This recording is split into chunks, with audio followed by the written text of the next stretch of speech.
Good morning class. देखिए आज हम लोग मॉडर्न हिस्ट्री स्टार्ट करने वाले हैं जिसमें आधुनिक भारत हिंदी में कहते हैं। और अगर हम लोग एग्जाम के प्रिपरेशन को अगर व्यू से देखा जाए तो हम लोग को आधुनिक भारत से लगभग 5 से 6 क्वेश्चन तो हर एक एग्जाम में पूछता है, कोई भी एग्जाम में उठा लीजिए। तो आज हम लोग इसी के बारे में पढ़ेंगे। आधुनिक भारत हम लोग स्टार्ट करने वाले हैं आज, जो कि बहुत ही इंपॉर्टेंट चैप्टर है, बहुत इंपॉर्टेंट टॉपिक है हिस्ट्री का। तो आधुनिक भारत की बात करें तो सबसे पहले हम लोग इसमें यूरोपीय कंपनी का आगमन, जिसको कहते हैं यूरोपीय कंपनी जो भी हमारे देश में आए थे, वहाँ से आधुनिक भारत का इतिहास शुरू होता है। क्योंकि उसके पहले हम लोग अगर इतिहास के बारे में जानते हैं तो सबसे पहले हम लोग एंशियंट था, उसके बाद मध्य आया, उसके बाद आधुनिक। तो आधुनिक में जैसे जैसे हमारे देश में डेवलपमेंट हुआ यानी विकसित, तो जैसे जैसे हुआ तो वैसे वैसे जैसे जैसे लोग जाने, अलग अलग देशों को लोग जैसे भारत के बारे में जाने तो यहाँ पे आगमन किए और वहाँ से हम लोग को आधुनिक भारत स्टार्ट हो गया। तो इसमें हम लोग सबसे पहले आधुनिक भारत में देखेंगे कि कौन कौन कंपनियाँ यानी कहाँ से कौन कौन देश से लोग उठ कर यहाँ भारत में आए और यहाँ पे अपना भारत के एक उपनिवेश के रूप में यूज किए, यानी कि यहाँ पे अपना शासन यानी सत्ता स्थापित करना शुरू कर दिए। तो सबसे पहले अगर देखा जाए तो सबसे पहले हमारे देश में आने वाले थे पुर्तगाली। अगर आप पढ़े होंगे थोड़ा बहुत भी बचपन में अच्छे से हिस्ट्री को अगर देखे होंगे तो जानते होंगे कि पुर्तगाली में सबसे पहले वास्को डी गामा, जिसको कि भारत के खोजकर्ता भी कहा जाता है, कि भारत के खोजकर्ता किसे माना जाता है तो वास्को डी गामा को माना जाता है। तो सबसे पहले पुर्तगाली आया था, उसके बाद इंग्लैंड वाले आए थे, अंग्रेज ब्रिटेन वाले सब आए थे। उसके बाद हमारे देश में डच आए, डेनमार्क के आए, फ्रांसीसी के लोग आए और डेनिश के लोग आए। सबका ईस्वी भी पूछता है एग्जाम में, ईस्वी या तो पूछता है सीरीज में कि कौन पहले आया कौन बाद में आया, या तो फिर पूछता है कि ईस्वी में कौन आया। तो पुर्तगाली 1498 में केरल में आए थे, इंग्लैंड वाले 1600 में आए थे, डच आए 1602 में, डेनमार्क आए 1616 में और फ्रांसीसी आए 1664 और डेनिश आए 1731 में आए थे इंडिया में हम। ठीक है, यहाँ पे लोग आए क्यों थे? तो यहाँ पे लोग आए थे अपना व्यापार करने के लिए। जैसे क्या हुआ ना कि जैसे पुर्तगाली की अगर बात करें तो पुर्तगाली में जैसे वास्को डी गामा आया था, तो वास्को डी गामा तो वैसे अपने देश को बचाने के लिए या अपने देश को समृद्ध करने के लिए एक इधर, क्योंकि पहले एशिया में ही, अगर एशिया महादेश को देखें तो बहुत बड़ा महादेश है, यहाँ पे हर वो चीज मिलता है जो आपको जरूरत की चीज है, मतलब जरूरत में होता है, डेली यूज में जो होता है। तो एक समय आया था कि जब तुर्की और ईरान वाले यूरोपीय लोग को इधर आने ही नहीं देते थे। आने क्यों नहीं देते थे जानते हैं? तो इसलिए नहीं आने देते थे कि जैसे जानते हो कि चीन से लेकर देखते हो यूरोप तक, जहाँ इटली उटली सबको जोड़ते हुए एक रोड बना था जिसको बेल्टन रोड कहते हैं, जो कि चाइना वाला स्टार्ट किया था। वहां से व्यापार चलता था और वहां से व्यापार शुरू होता था। मतलब यहाँ से जैसे चाइना से कोई भी सामान बनता, यहाँ से वो अपना सामान लोड करवाते और यूरोप लेकर जाते थे। अब ईरान के रास्ते जाता था, तुर्की के रास्ते जाता था, तो तुर्की वाले ईरान वाले सब क्या करते थे, वहां के जो लुटेरा लोग थे वो रास्ते में सब माल लूट लेते थे। और उधर से अगर यूरोप से कोई सामान आ रहा है तो यूरोप से भी जब इधर से लौटता था, जब जा रहा चाइना की तरफ या भारत की तरफ आ रहा है या कोई भी देश इधर एशिया में अगर आ रहा है तो वहां पर लूट लेता था। वहां पे एक ना ईरान और तुर्की के बीच में देखे होते आप पढ़े होंगे, तो वहां पे एक रेगिस्तान है जिसको दहशे लूट कहते हैं। वहां इतना लूट पाट होता था कि उसका नाम ही वही पड़ गया। तो लूट होता था। अब भाई यूरोपीय लोग को, जो भी यूरोप के सभी जितने भी सारे लोग हैं, ये सब यूरोपीय कंपनी यानी यूरोप महादेश के सब लोग हैं। ठीक है, यूरोप महादेश में एगो पुर्तगाल हो गया, इंग्लैंड वाले होंगे, डच वाले हो गए, डेनमार्क वाले होंगे, फ्रांसीसी हो गया, डेनिश हो गया, ये सब यूरोप के देश हैं। ठीक, अब उन लोग को व्यापार करना था, उनको अपना डेली का यानी कि जो दैनिक जरूरत है वो भी नहीं पूरा हो पा रहा था और उनको स्थिति भारत, उनके जो देश की स्थिति है ना बहुत दयनीय होते जा रहा था। तब सबसे पहले पुर्तगाली 1498 वास्को डी गामा आया था, वो वैसा ही नहीं आया था, उन लोग का भी हालत खराब हो गया था। तो पुर्तगाली के एक शासक थे, उनका नाम था डॉन एनरिक। क्या नाम था? डॉन एनरिक नाम था। अब अपने देख रहे हैं कि देश में गरीबी छा रहा है, अच्छे से हम लोग व्यापार नहीं कर पा रहे हैं, हम लोग को दिक्कत हो रहा है, जो हम लोग को जरूरत है वो हम लोग को मिल नहीं पा रहा है। अब हम लोग को एशिया से तो कांटेक्ट करना होगा, वही एक रास्ता था बीच वाला जो चाइना ने शुरू किया था वहां से यूरोप तक, वही एक रास्ता ही था व्यापार करने के लिए। अब वो रास्ता था, अब वो तो भाई हमेशा लूटपाट हो रहा है, वहां से तो व्यापार हो नहीं पा रहा अच्छा से। तब वहां के जो शासक थे Don Henrique, Vasco da Gama का बोले, वास्को डी गामा उस समय वो अपने देश का अच्छा खासा व्यक्ति था, और सबसे मेन जो बात कि वो एक बहुत अच्छा नाविक था, यानी कि नाव चलाने में बहुत माहिर था।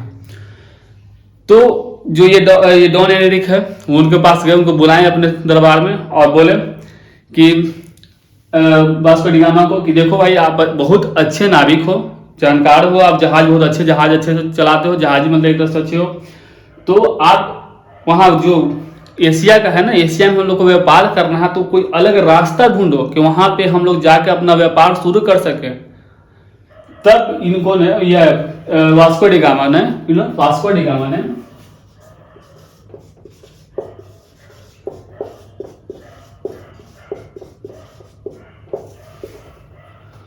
वास्को डी गामा वहां से पुर्तगाल से निकला, पुर्तगाल से अपने जहाज में पूरा जो भी उनको रास्ता में जरूरत है वो सारा सामान अपना लोड किया, वहां से पुर्तगाल से निकला इंडिया के खोज में, यानी कि एशिया के खोज में निकला था।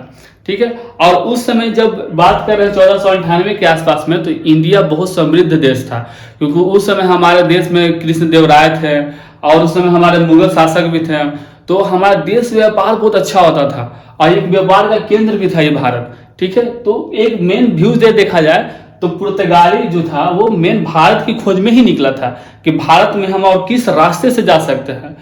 तो वास्को डी गामा वहां पुर्तगाल से निकला, अब पुर्तगाल से निकला और सबसे पहले धीरे धीरे किनारे होते होते अगर आप मैप देखे होंगे तो साइड से आते आते आते सबसे नीचे जब पहुंचा था दक्षिण अफ्रीका पहुंचा, और दक्षिण अफ्रीका में हमारे देश के कई गुजराती, कई केरल के लोग, मतलब भारत से व्यापार तो होता ही था, तो भारत के बहुत सारे व्यापारी दक्षिण अफ्रीका में शिफ्ट हुए हो चुके थे, मतलब वहां रहते भी थे, वहां व्यापार भी करते थे। तो उसे लगा ना वास्को डी गामा को लगा कि यही भारत है, और बड़ा खुश हो गया कि अरे हम भारत की खोज कर दिए। और जा करके वहां बोल भी दिया अपने पुर्तगाल वहां देश में जाकर बताया भी कि हमने भारत की खोज कर दी है, क्योंकि वो दक्षिण अफ्रीका था। फिर वहां से कुछ शासक, मतलब वहां के जो शासक थे, अपने गवर्नर को भेजे कि जाओ भाई गवर्नर देखो सही में वो वही भारत है क्या। तो वहां से आया था, फिर उनको जो इन्फॉर्मेशन मिला पता चला कि नहीं ये भारत नहीं था, फिर वास्को डी गामा को भेजा गया। वास्को डी गामा फिर वापस यहाँ साउथ अफ्रीका आया, और साउथ अफ्रीका आया तो वहां पे उनको मिला एक व्यापारी अब्दुल मजीद जो थे वो यहाँ पे गुजरात से व्यापार करने के लिए साउथ अफ्रीका आए हुए थे, अपने सामान जो भी वो व्यापार करते होंगे उस समय वो यहाँ पे आए थे। कौन? अब्दुल मजीद।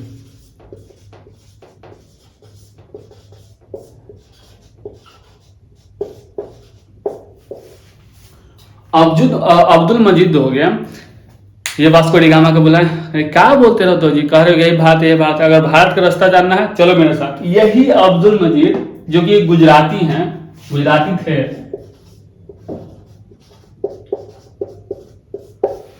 इन्होंने अपने साथ वास्को डी गामा को भारत लेके आए। ठीक है, लगभग 17 दिन या 18 दिन का रास्ता रहा होगा, 17 या 18 दिन का रास्ता पूरा करते हुए, और यहाँ कालीकट में, गुजरात यहाँ केरल के कालीकट में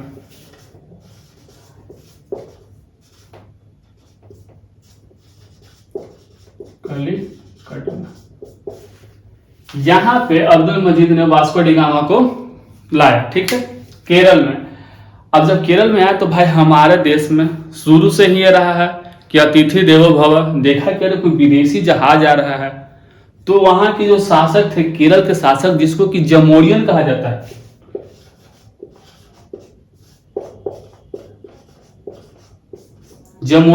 जैसे कि अगर उत्तर में चले जाए तो सम्राट, राजा, इस तरह से हम लोग शासक को बोलते हैं ना, तो वहां पे सम्राट राजा ना बोल के वहां के जो शासक था उसको जमोरियन कहा जाता था, जो कि एक हिंदू शासक थे। कैसा शासक थे? हिंदू शासक थे। ठीक है, अब वास्को डी गामा तो यहाँ आया, उनका स्वागत बहुत भव्य तरीका से किया गया। यहाँ पे वास्को डी गामा कुछ दिन तक रहा, देखा कि अरे भाई इंडिया में तो बहुत अच्छे अच्छे लोग रहते हैं, यहाँ जो मेहमान होते हैं, मेहमान लोगों को तो भगवान की जैसा पूजा किया जाता है। पूरा वास्को डी गामा यहाँ पर खुश रहा, पूरा एकदम मस्त मस्त खाना मिला, मसाला डाल डाल के। फिर जब इसको जाने का टाइम आया तो जो यहाँ के शासक थे उनको भर भर के मसाला दिया कि लीजिए, अगर आप अपने देश में जा रहे हैं तो यहाँ से हम लोग तो भाई नियम है, देश में नियम है, अगर कोई जाता है तो उन लोग को कुछ ना कुछ हम लोग देते हैं। तो वही जैमोरियन ने इनको मसाला गिफ्ट किया, बहुत सारा मसाला दिया। साथ ही साथ लगभग 10,000 या उसी के आसपास में ये जो वास्को डी गामा था खुद और खरीदा भी मसाला, क्योंकि मसाला हमारा जो देश है मसाला प्रधान देश भी जाना जाता है, तो यहाँ से मसाला खरीदा और फिर गया वहां पे पुर्तगाल। अब पुर्तगाल गया तो कहा कि महाराज, अपने शासक को डॉन एनरिक को बोला कि महाराज माफ कीजिए, तबड़ी तो गलती भात खोजे था, अबड़ी देखिए भात खोज के लाए, देखिए मसाला यहाँ से पूरा भरभर के लाए। और यहाँ के लोग के बारे में बताया कि यहाँ के शासक बड़ी सीधा है, यहाँ के लोग बड़ी सीधा है, हम यहाँ के मेहमान, वहां जाइएगा तो मेहमान को भगवान के रूप में पूजा जाता है। अब वहां से मसाला तो ले गया ये, अब मसाला का किया का, तो वहां यहाँ से जितना भी लिया उसका 60 गुना फायदा करके, मतलब बढ़ा के वहां पे मसाला का व्यापार किया। वो पूरा वास्को डी गामा भी खुश, वहां के शासक भी खुश कि चलो भारत में तो खोज हो गया। हालांकि भारत की खोज कहा जाता है वास्को डी गामा को, लेकिन ये मेरे हिसाब से गलत है। क्यों? क्योंकि अगर आप यहाँ पढ़े होंगे, एंशिएंट हिस्ट्री पढ़े होंगे, तो जानते होंगे सिकंदर के बारे में। सिकंदर 326 ईसा पूर्व ही भारत आया था, 326 ईसा पूर्व ही भारत आ चुका था। तो वो क्या था, वो भारत को खोज नहीं कर सकते हैं। तो ऐसे तो अब आधुनिक में आ गया है, तो जानते हैं कि इंडिया में तो बहुत कुछ खोजा गया है, लेकिन सब यूरोप वाले अपने नाम कर लिए हैं। तो 1498 में जाना जाता है कि वास्को डी गामा ने भारत की खोज की थी, वो अलग मैटर हो गया। फिर आगे देखिए क्या हुआ कि अब 60 गुना वहां फायदा कमा लिया। अब इसको व्यापार करना था, जो एक तरह से व्यापारी था, जहाजी लोग तो व्यापारी ही होते हैं। तब अब क्या किया, 1502 में फिर वापस वास्को डी गामा आया भारत। 1502 ईस्वी में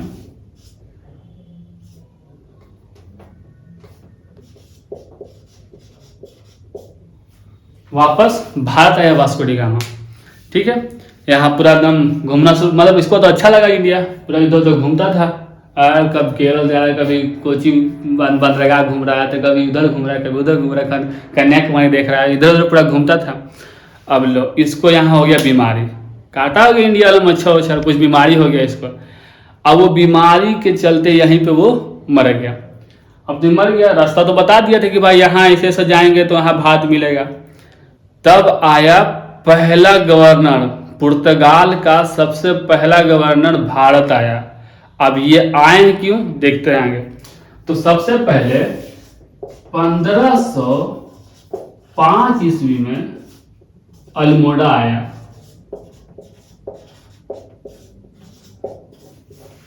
वहां के शासक डॉन एनरिक ने सबसे पहला गवर्नर अल्मोड़ा को, वैसे पूरा इसका नाम फ्रांसिस्को डी अल्मोड़ा, फ्रांसीसी डी अल्मोड़ा है, लेकिन अल्मोड़ा ही याद रखिए। अगर नाम बहुत बड़ा हो जाता है तो एग्जाम में अगर आप देखिएगा तो ऐसे साइड में अल्मोड़ा लिखा रहेगा, तो इसको देख के आप टिक लगा सकते हैं। तो 1505 में अल्मोड़ा को भारत भेजा गया यहाँ पे व्यापार करने के लिए। अब ये जो अल्मोड़ा था ये भी उतरा कहाँ पे, केरल में, क्योंकि उसको बताया गया था कि केरल में ही सबसे पहले यहाँ से व्यापार, मतलब यहाँ से जो गए थे यहाँ पे उतरना कैसे, यहाँ कैसे वहां पे शिफ्ट करना है। तो ये भी केरल उतरा, केरल आया। केरल आके सबसे पहले केरल में जाकर अपना कंपनी बनाया, कंपनी स्थापित किया। ठीक है, कंपनी स्थापित किया और यहाँ पे ब्लू वाटर पॉलिसी लाया। अल्मोड़ा ही ब्लू वाटर पॉलिसी एग्जाम में कितना बार पूछा जा चुका है, ब्लू वाटर पॉलिसी एग्जाम में हजारों बार ये पूछा जा चुका कि ब्लू वाटर पॉलिसी किसने लाया। तो ब्लू वाटर पॉलिसी अल्मोड़ा ने लाया है। ठीक है, दिमाग में रखिएगा, ब्लू वाटर पॉलिसी किसने लाया, तो अल्मोड़ा ने लाया।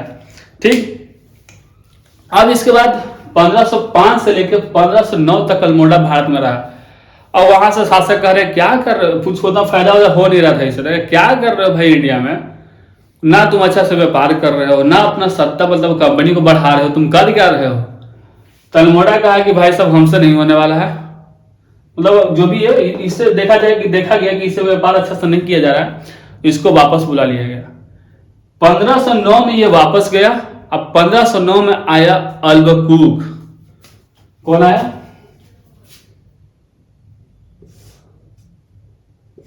1509 ईस्वी में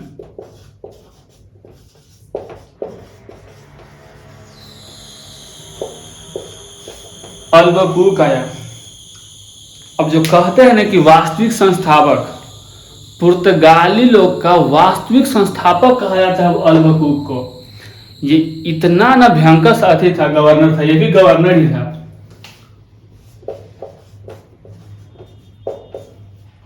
इसका मतलब माइंडसेट था कि जाना है और जाकर अपना सत्ता पूरा विस्तार कर लेना है, जहां हो सके वहां पर अपना कंपनी डालना है, जितना अच्छा से हमको व्यापार करने के लिए जो भी हमको सुविधा चाहिए, चाहे कुछ भी करना पड़े, वो सब ये काम करना शुरू कर दिया। 9 में आया, 1 साल कुछ नहीं किया, देखा कि जो ये कहता था वास्को डी गामा सही बात है, ये सब इतना सीधा है।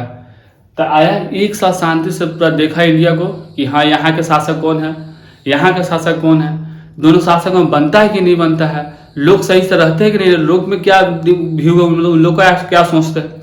1 साल शांति से एकदम चुपचाप गवर्नर के पद पर रहा, जो कंपनी बना हुआ था वहां पे अपना कंपनी में अपना शासन कर रहा था, अपना कंपनी चला रहा था। 1 साल पूरा अच्छे से इंडिया को समझा। अब आया 1510 का बारी। जो भी डेट बोल रहे हो डेट को दिमाग में रखिएगा, डेट से भी क्वेश्चन पूछता है। फिर आया 1510 ईस्वी।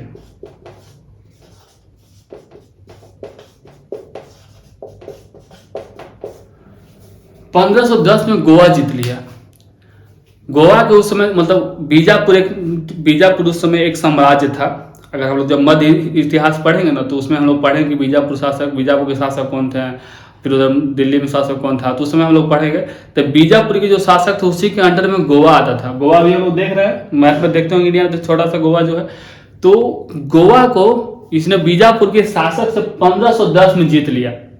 कहा कि सबसे पहले वो जीत के देखते हैं यहाँ का शासक काका मेरे साथ करता है और क्या हो सकता है। 1510 में तो गोवा जीत लिया। देखा यार कुछ नहीं किया, ना बीजापुर के शासक हमसे ज्यादा कुछ लड़ पड़ पाया, ना जो मुगल के जो इंडिया का सबसे भयंकर शासक मुगल है वो कुछ नहीं कर रहा है। फिर देख रहे हैं कि इधर ये क्या बोलते हैं हम, आगे के जो कृष्णदेव राय हो गए, ये सब हमसे कुछ नहीं बतिया रहे भाई। मतलब आपस में इन लोगों का कोई संबंध नहीं है, समझ गया। 1510 में, अब 1510 में जब जो गोवा जीत लिया तो उसको हिम्मत आ गया। अब क्या किया, ये 1511 में मलक्का जल संधि जीत लिया। 1511 ईस्वी में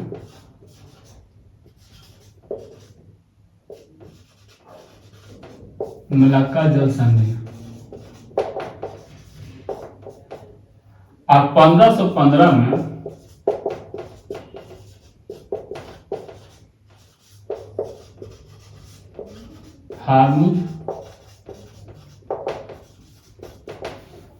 हार्मुज जल संधि जीत लिया।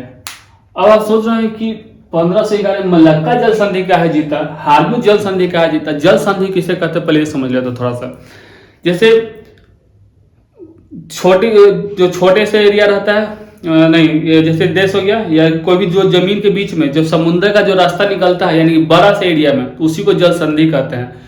तो मैप देखे होंगे आप लोग, तो मैप में देखे होंगे कि जो अंडमान है, अंडमान निकोबार, उसके जस्ट बगल में ऊपर जो थाईलैंड हो जाता है, नीचे इंडोनेशिया हो जाता है, इन दोनों के बीच में जो रास्ता आपका है, जो रास्ता आपका बनता है, समुद्री रास्ता बनता है, उसका नाम है मलक्का।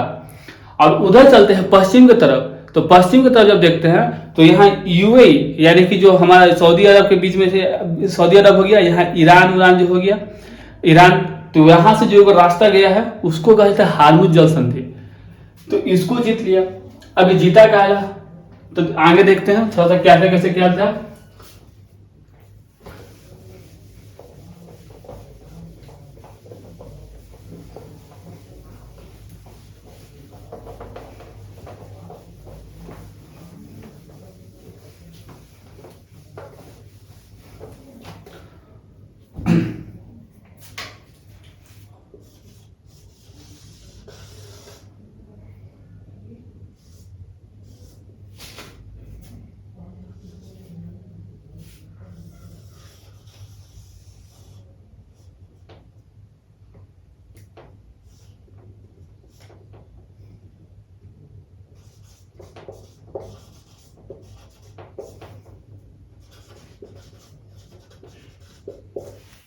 देखिए इधर से देखा जाए तो यहाँ पे मलक्का पड़ता है, और यहाँ पे हार्मोज जल संधि पड़ता है। अब यहाँ पे गोवा जीत लिया 1510 में, तो यहाँ पे गोवा जीत लिया, ठीक है, गोवा जीत लिया। अब क्या किया ना कि मलक्का पर सीधा अटैक किया। अब मलक्का जीत लिया। क्यों जीता? क्योंकि उस समय में जो व्यापार होता था, जो चाइना वाले जो व्यापार करते थे या जो जापान वाले व्यापार करते थे या उधर का जो भी देश वो जो व्यापार करता था, वो अपना सामान समुद्री रूप से समुद्र के रास्ते भेजता था। तो इसी रास्ता से भेजता था, यहाँ से फिर इधर या तो साउथ अफ्रीका की तरफ जाए या इधर यूरोप की तरफ जाए, तो इसी रास्ता से बहता था। अब इधर वाला हार्मुज जीत लिया। हार्मुज यानी उधर से जो भी माल आता था वो इधर से आता था, इधर से होके जाता था। मतलब इधर से भी जाए या इधर से भी जाए, इंडिया में सेंटर पड़ता था। अभी सेंटर पड़ता था तो इधर से क्या करता था, अगर इधर से कोई सामान आ रहा है तो इसको भी लूट लेना है, इधर से सामान आ रहा है तो इसको भी लूट लेना है। अब दोनों जगह पर तो इसका शासन हो गया भाई, अब दोनों जगह अपना शासन कर लिया। अब क्या किया कि उस समय कलकत्ता जो बंदरगाह था बहुत विकसित बंदरगाह था, यहाँ पे हमारा कलकत्ता पड़ता है, ठीक है। तो यहाँ की जो बंदरगाह था इसको क्या कर लिया कि इसको भी वो जीत लिया, ठीक। अब यहां से क्या करता था, लूटपाट पूरा दहशत मचा दिया। यहां से क्या करता था, अपना सामान भेजता था, ठीक है। यहां से जो भी हो गया अपना सामान इधर के रास्ते भेजता था कि जाओ भाई जापान से व्यापार करना है या चाइना से व्यापार करना है, इस रास्ते से तुम जाओ। जहाजी रूप से अगर व्यापार करता था तो इधर से भेजता था। अब मलक्का में भेज अपना आदमी रखा हुआ था, यहाँ खुद वहां पे शासन कर रहा था। तो जैसे यहां से मान लीजिए चाइना से कोई सामान आ रहा है, चाइना से कोई सामान जहाज से आ रहा है, तो क्या करता था, यहाँ तो जीत लिया मलक्का जल संधि पे तो शासन इसका है अल-बकूक का, तो वो टैक्स बांध दिया कि भाई इधर से जो भी जहाज आएगा इतना परसेंट हमको टैक्स चाहिए, ठीक। टैक्स लेने लगा। अब जैसे मान लीजिए यहाँ से गया चाइना का जहाज, यहाँ से पार हो रहा है, पार होकर सोच रहा है कि नहीं अब हमको क्या करना है ना कि कलकत्ता बंदरगाह पे भारत से बिजनेस करना है, या चलिए इधर से जा रहा है, इधर यूरोप की तरफ जा रहा है, ठीक है। तो उस समय रास्ता था हार्मुज जल संधि, तो यहाँ से मान लीजिए निकला तो सबसे पहले क्या काम करता था कि मलक्का जल संधि पे पहले टैक्स ले लेता था कि नहीं अब यहाँ से तुमको टैक्स लेना है। अब यहाँ से वो टैक्स ले लिया। अब जो जहाज जो चाइना वाला जहाज है वो यहाँ से निकला, ठीक है, हार्मुज की तरफ से, क्योंकि अब इधर से व्यापार करना है उसको। तो यहाँ से उठ के अब हार्मुज जल संधि जब जैसे ही उस रास्ता को धरता था चाइना वाला, यानी उसका जो सीट धरता था, अब यहाँ पे अंडमान जो था यहाँ पे अपना लुटेरा बैठा हुआ था। कौन? तो ये बैठा हुआ था अल-बकूक। थोड़ा ना कहा कि मेरा लुटेरा है, यहाँ लुटेरा बैठा रहता था। अब यहाँ से निकला, अब वहां से यहाँ सूचना पहुंचा देता था कि देखो अभी चाइना वाला जो जहाज है उधर से निकलने वाला है, लूट लेना है। अब यहाँ तो टैक्सो ले लिया, यहाँ से जैसे ही अंडमान हो गया, अंडमान के नीचे से हिंद महासागर रहता था, वहां पे जाके इसी का सैनिक लुटेरा बन के जहाजा को लूट लेते थे। इतना दहशत मचा था, इतना लूटपाट मचा दिया था लोगों को। यहाँ से वही हाल यहाँ करता था। मान लीजिए यहाँ से कोई भी जहाज आ रहा है तो यहाँ से टैक्सो ले लेता, टैक्स भी ले लेता था। यहाँ अपना जो गोवा में जो उसका अथी था, सॉरी केरल में जो उसका बंदरगाह था, यहाँ पे अपना सैनिक लुटेरा के रूप में बैठा जाता था और वहां से उसको लूट लेता था, ठीक है। तो यह इस तरह से लूटपाट पूरा मचा दिया। अभी लूटपाट इतना मचा रहा था। अब इसी बीच में फिर समय बीतते गया, फिर इसका शासन मतलब ये इसका समय पूरा गया, अल-बकूक चला गया, मतलब इंडिया से वापस अपने पुर्तगाल चला गया। अब क्या हुआ कि उस समय तक इंग्लैंड वाले इंडिया में आ चुके थे। इंग्लैंड वाले आए थे 1600 में, ठीक। समय बीता, इतना ही उस समय के बीच में अल-बकूक का ये अल्मोड़ा ही बहुत बड़े गवर्नर रह चुके थे, इसलिए बस इन दोनों के बारे में पढ़ना था। अब आए इंग्लैंड वाले, ठीक। इंग्लैंड वाले ने सबसे पहले अपना कंपनी सूरत में लगाया था, सूरत में कंपनी लगाया। अब भाई उसको भी तो शासन करना था, उसको भी तो व्यापार करना था। तो पुर्तगाल वाला यहाँ अपना शासन, यहाँ पुर्तगाल यहाँ है, इधर पूरा नीचे समझ लीजिए पूरा नीचे का जो दक्षिण वाला एरिया था पूरा पुर्तगाली लोग का, इधर कलकत्ता भी जीत लिया पुर्तगाली वाला। अब इन लोग को इंग्लैंड वाला को अपना शासन करना था कि हमको भी शासन करना है। तो 1604 में वो अपना कंपनी लगाया, 1600 में आया, 1604 में कंपनी लगाया सूरत में, और 1612 में सबसे पहले, कब? 1612 में सवेली का युद्ध बहुत बार पूछा जा चुका है।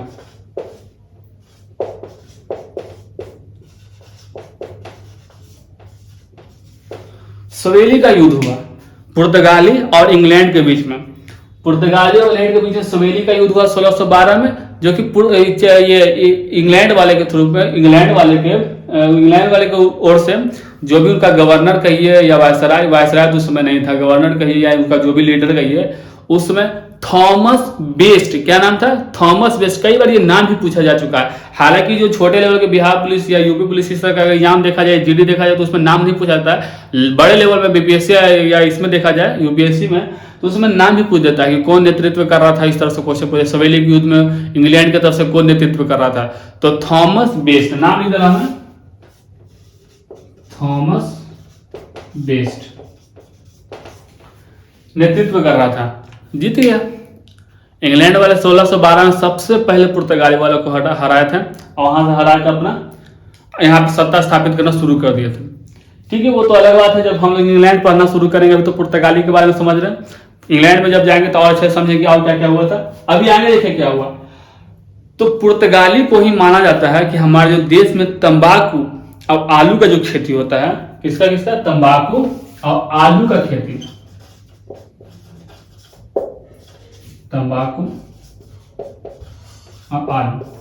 तंबाकू और आलू की खेती का जो जनक कहा जाता है या शुरुआत किसने किया, तो भारत में तंबाकू और आलू की खेती का शुरुआत पुर्तगाली लोगों ने किया था। वो लोग जानते थे कि आलू की खेती कैसे करना, तंबाकू की खेती कैसे करना। ठीक है, उसके बाद 1556 में प्रिंटिंग प्रेस,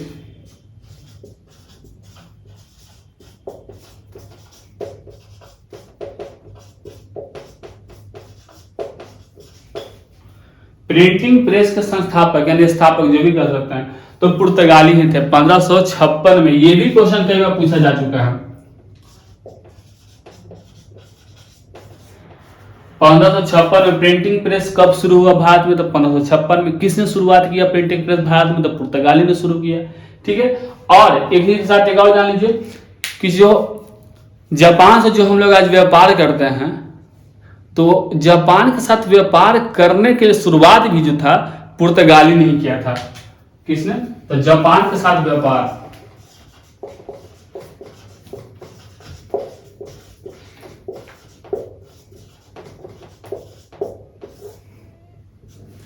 जापान के साथ व्यापार भी हम लोग जो पुर्तगाली था वो लोग ने शुरू किया था। ठीक है, एक गौथीपक कला जो कहते हैं, गौथीपक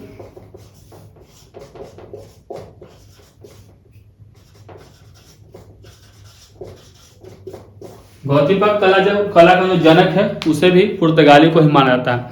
तो पुर्तगाली जो बेसिक रूप में था इतना ही था। पुर्तगाल से अगर क्वेश्चन पूछा भी जाएगा तो आपको इतना ही से पूछा जाएगा कि पहला गवर्नर कौन था, तो अल्मोड़ा था, दूसरा गवर्नर कौन था, तो अल्बुकर्क था, गोवा किसने जीता, इस तरह से। ईस्वी जो है 1510, 1511, 1515, इसी तरह से ईस्वी डाल दिया जाएगा आपका। आप पूछेगा कि मलक्का जल संधि कब जीता, तो 1511 में, हामिद जल संधि कब जीता, तो 1515 में। तो इस तरह से क्वेश्चन आता है। और पुर्तगाली से क्वेश्चन में जैसे कि अभी बिहार दुर्गा देखा जाए तो पूछा था कि पहला पुर्तगाली कौन था, तो वास्को डी गामा था, पूछा था बिहार दुर्गा के पीटी में। ठीक है, तो पुर्तगाली से तो बस इतना ही आपका था, इतना ही बेसिक था। इसी से क्वेश्चन भी पूछता है, इससे ज्यादा फालतू कुछ क्वेश्चन पूछेगा नहीं, इससे छोटे मोटे एग्जाम में भी। और बड़े एग्जाम में भी बैठेंगे तो इसी से क्वेश्चन पूछता है, इससे ज्यादा क्वेश्चन बनता भी नहीं, पूरी हिस्ट्री में यही है। ठीक है, तो जितने भी डेट है उसको डेट को दिमाग में रखिएगा, कब कब क्या हुआ दिमाग में रखिएगा। ठीक है, उसके बाद इंग्लैंड हम लोग अगले वीडियो में देखेंगे, अगले क्लास में देखेंगे कि इंग्लैंड क्या क्या किया था और डच क्या किए थे। तो बस आज इतना ही, थैंक यू।